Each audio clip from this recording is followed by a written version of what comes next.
Hello, hi, and welcome back to the video series lecture.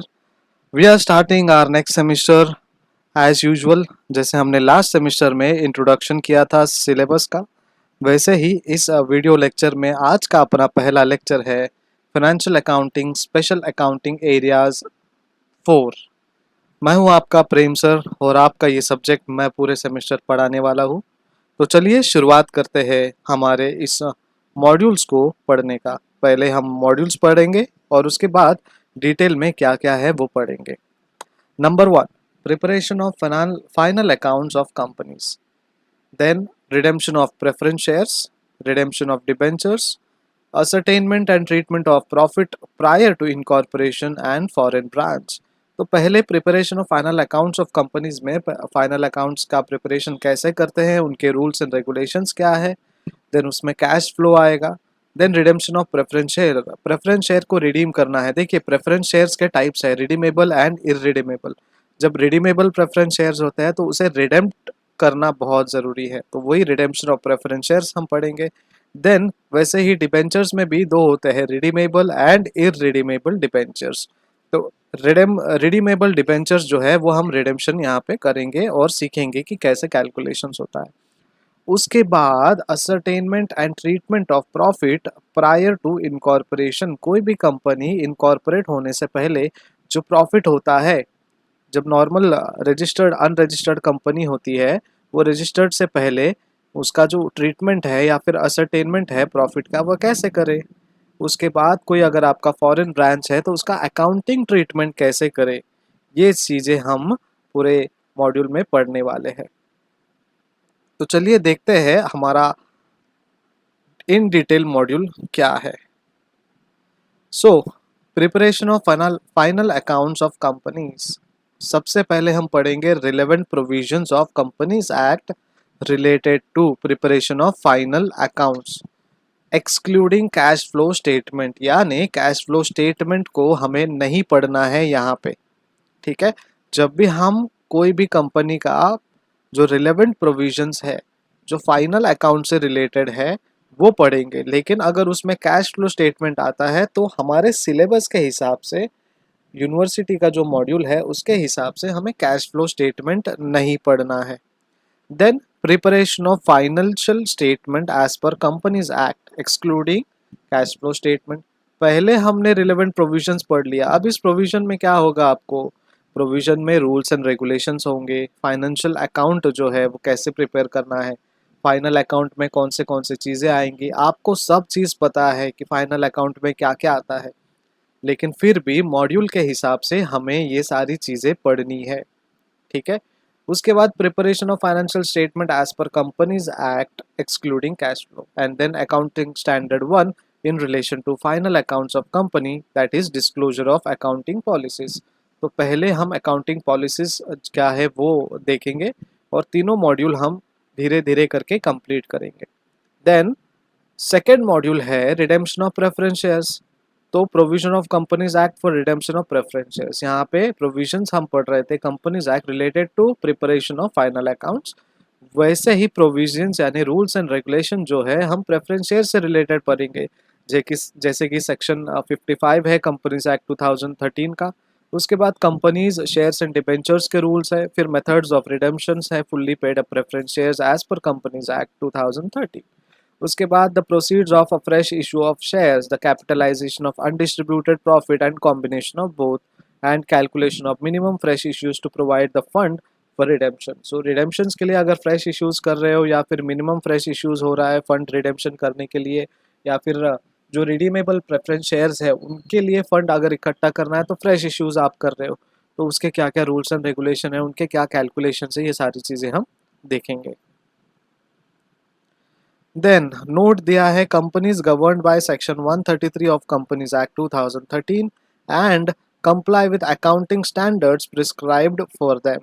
Hence, the balance in security premium account not to be utilized for premium payable on redemption of preference shares। तो note दिया है कि section 133 के तहत जो company govern हो रही है अंडर कंपनीज एक्ट 2013 एंड उनका जो कंप्लाइंस है, रूल्स है, अकाउंटिंग स्टैंडर्ड जो प्रिस्क्राइब किया गया है उस हिसाब से उन्हें करना है। The balance in security premium account not to be utilized for premium payable on redemption of preference shares. जो बैलेंस है सिक्योरिटी प्रीमियम अकाउंट का वो हमें प्रीमियम पेएबल पे नहीं यूज़ करना है। रिडेम्पशन हम जब करते हैं और उसका जो प्रीमियम पे करते हैं तभी सिक्योरिटी प्रीमियम हमें यूज़ नहीं करना है। फिलहाल के लिए ये पढ़ लो, सुन लो, जान लो। जब वो हम ट्रीटमेंट करेंगे, जब हम इन डिटेल जाएंगे तभी आपको समझेगा कि एग्जैक्टली करना क्या है। ठीक है, अभी शायद आपके दिमाग में बैठे नहीं, लेकिन हमें ये याद रखना है सिक्योरिटी प्रीमियम अकाउंट का जो भी पैसा है वो हम रिडेम्पशन के लिए नहीं देंगे, या फिर रिडेम्पशन में जब हम प्रीमियम पे करते हैं तभी हम वो सिक्योरिटी प्रीमियम अकाउंट का पैसा यूटिलाइज नहीं करेंगे। Then third module is Introduction, Provision of Section 71, Subsection 1 and Subsection 4 of the Companies Act 2013. Creation and investment of DRR including the company's share and capital debentures rules 2014. ठीक है, ये हम पढ़ेंगे। ठीक है, डिबेंचर का जो रिडेम्पशन है वो पढ़ेंगे, प्रोविजंस है उनके 71 section subsection 1 subsection 4 under companies act 2013, और उसके बाद methods of writing of discount loss on issue of debentures, terms of issues of debentures. जो भी अगर डिबेंचर्स है उन्हें डिस्काउंट देना है, राइट ऑफ करना है, कोई लॉस है तो उसको कैसे राइट ऑफ करे, उसके कैसे ट्रीटमेंट दे, और उसके बाद जो टर्म्स है इश्यू ऑफ डिबेंचर्स के वो क्या है। ठीक है, then methods of redemption of debentures by payment in lump sum and by payment in installment। अगर कोई रिडेम्पशन का डिबेंचर्स का मेथड है कि हम उन्हें रिडीम कैसे करें, पूरे लमसम पेमेंट करें या इंस्टॉलमेंट में पेमेंट करें, जहाँ पे excluding from by purchase in open market, हम ओपन मार्केट से जो परचेज करते हैं वो एक्सक्लूड करना है, और कन्वर्जन जो है वो हमें देखना है कि ये कन्वर्जन कैसे होता है डिबेंचर्स का, रिडीमेबल डिबेंचर्स का। Questions on entries ledgers and और balance sheet and redemption of preference share. जो भी क्वेश्चंस है हमारे लिए सिलेबस से अकॉर्डिंग टू उनके जो एंट्रीज है, लेजर के एंट्रीज है, बैलेंस शीट्स है, या उनके रिलेटेड जो एंट्रीज है, या रिडेम्पशन ऑफ प्रेफरेंस शेयर्स के एंट्रीज है, वो सारी चीज़ें हमें यहाँ पे देखनी है।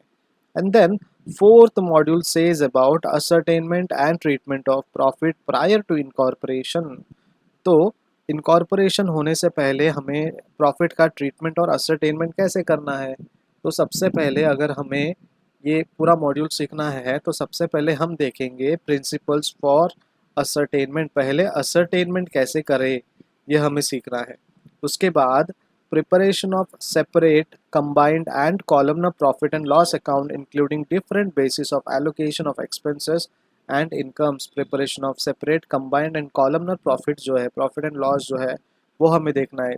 देखिए, preparation of separate profit and loss account, combined profit and loss account or columnar profit and loss account including different basis of allocation of expenses and income। ये हमें सीखना है ascertainment and treatment of profit and profit to prior incorporation। then last one foreign branch। तो foreign branch में हमें क्या करना है, conversion as per AS that is accounting standard 11 and incorporation in head office accounts।